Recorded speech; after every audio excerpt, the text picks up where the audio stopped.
it's Mingo with Wildcrafting Northwest. I just wanted to do a quick overview, actually maybe a fairly long overview, of some general gathering principles and some tips to help you expand your knowledge about wild edible plants. I've got my notes so I don't forget anything because it's important. I think the number one most important rule is to never eat anything you can't positively identify. If that means asking a local expert, that's great, obviously that's ideal.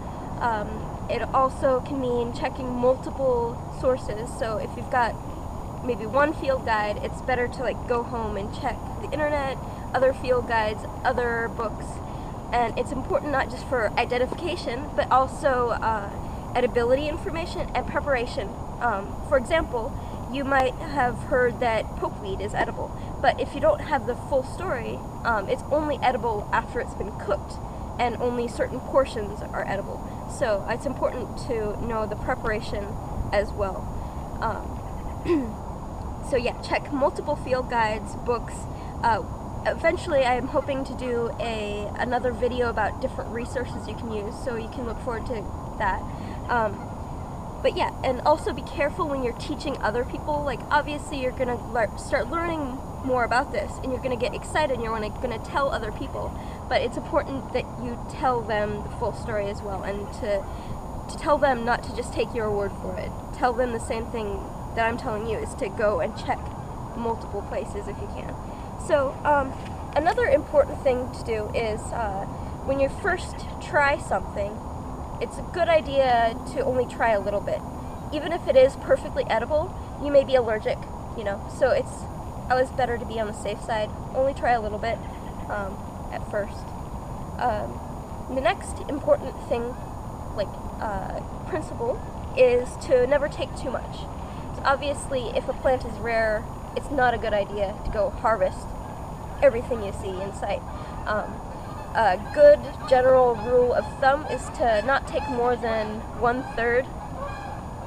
Yes, they agree. Never take more than 1/3 of what's there. There are some exceptions to this, and once you get more knowledgeable about edible plants, you can make exceptions, but that's a good rule of thumb to start out with. Next important thing to know is to pay attention to the surroundings, where a plant is growing. Never take a plant and eat it from someplace that's heavily polluted. Obviously, the plants can absorb some of those pollutants. One important thing to do is not to eat plants right next to old roads, because there used to be lead in gasoline. The lead gets in the soil, and different plants can absorb differing amounts of those pollutants. For example, cattail is actually a bioaccumulator, and it accumulates heavy lead or heavy metals, and it's actually used for this purpose, for bioremediation, cleaning up oil spills, things like this. And it does that because it does soak up those things into the plant. So yeah, never gather around old roads, along railroads, where they spray defoliant. Secondly, I wanted to talk about some general tips for expanding your knowledge about edible wild plants. It can be intimidating at first, so I want to give you some hints to make it less intimidating.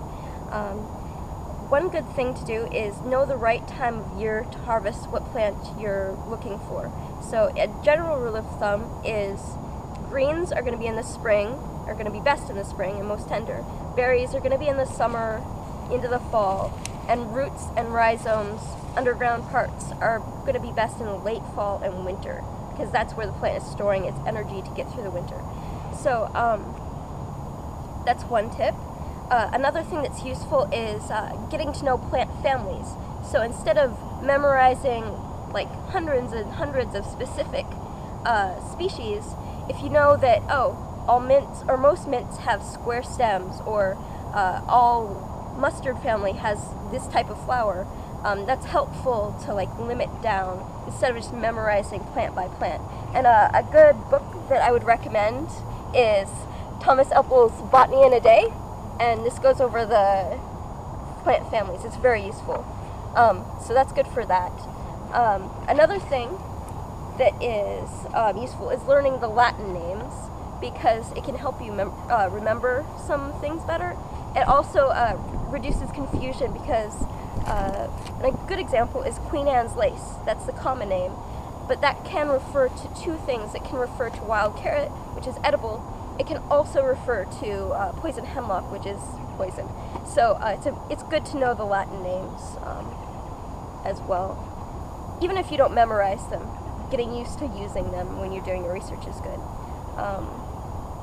Another helpful thing to not be discouraged is if you're getting into wild edibles, don't go out and say, okay, today I'm going to harvest bitter cress or whatever. Because you might be disappointed. If you can't find that particular plant, then you'll get discouraged pretty quickly. But if you just go out and be like, oh, I'm going to go out with my field guide and I'm going to try to identify what I can. You'll gradually build on your knowledge. Another important thing is to embrace gestalt.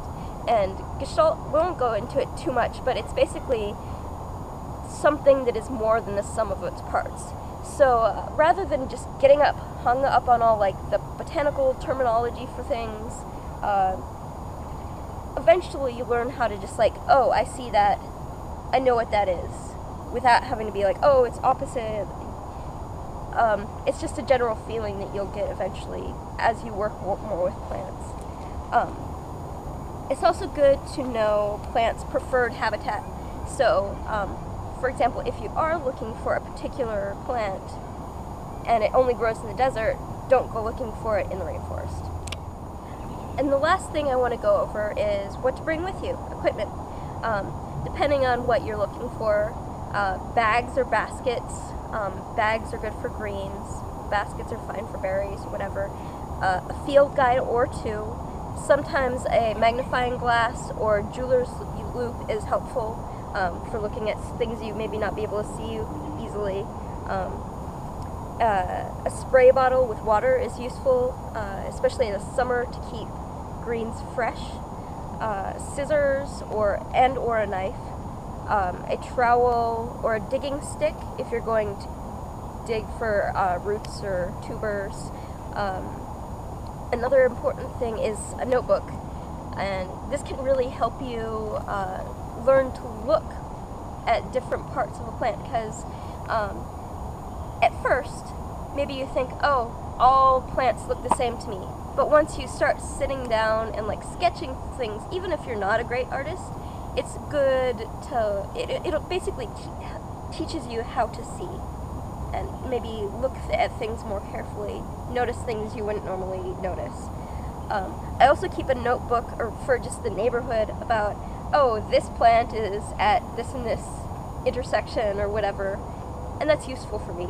You might find it not needing that, but depending on what you're harvesting, also gloves can be handy. Obviously, if you're harvesting stinging nettles, you're going to want gloves. Another thing that I have found to be sometimes useful is binoculars. Usually when I'm out, I'm also bird watching, because I enjoy that. But since I'm carrying them anyways, if I don't want to crawl through a million brambles to see if is that a walnut tree or something else, it's useful for that, but it's not an essential thing. So that's some general guidelines for gathering and learning about edible wild plants. Hope you enjoyed it. There'll be more soon. Plants! Hey!